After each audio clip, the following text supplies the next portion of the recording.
Sejauh mana sih kamu kenal Bawaslu? Atau jangan-jangan kamu pernah jadi bagian dari Bawaslu? Bawaslu nggak cuma kerja pas masa pemilu aja loh. Eits, jangan salah.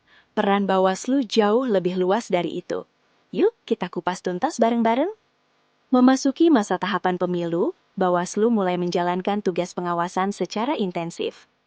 Pengawasan di lapangan dilakukan secara menyeluruh, mulai dari pengawasan pendaftaran dan verifikasi peserta pemilu, pengawasan kampanye agar tetap sesuai aturan, pengawasan pendistribusian logistik pemilu, pengawasan pemungutan dan penghitungan suara, hingga penindakan jika terjadi pelanggaran pemilu nih, Sobat Bawaslu. Banyak yang bilang hasil itu yang penting, padahal proses jauh lebih menentukan. Di masa non-tahapan pemilu, Bawaslu justru bergerak masif melakukan pencegahan. Ibarat nasi di meja kita, gak mungkin langsung jadi. Ada proses panjang, mulai dari menanam padi, merawatnya dari hama, memberi pupuk, panen, sampai akhirnya dimasak. Semua butuh waktu, perhatian, dan konsistensi.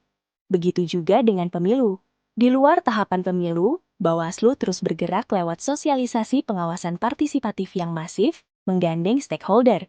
Gak cuma itu, Bawaslu juga melakukan pengawasan pemutakhiran data pemilih berkelanjutan atau PDPB untuk memastikan data pemilih tetap akurat, mutakhir, dan komprehensif. Mulai dari pemetaan potensi masalah, uji petik langsung ke lapangan, sampai membuka posko aduan masyarakat. Di sisi lain, pengawasan juga dilakukan pada proses verifikasi partai politik.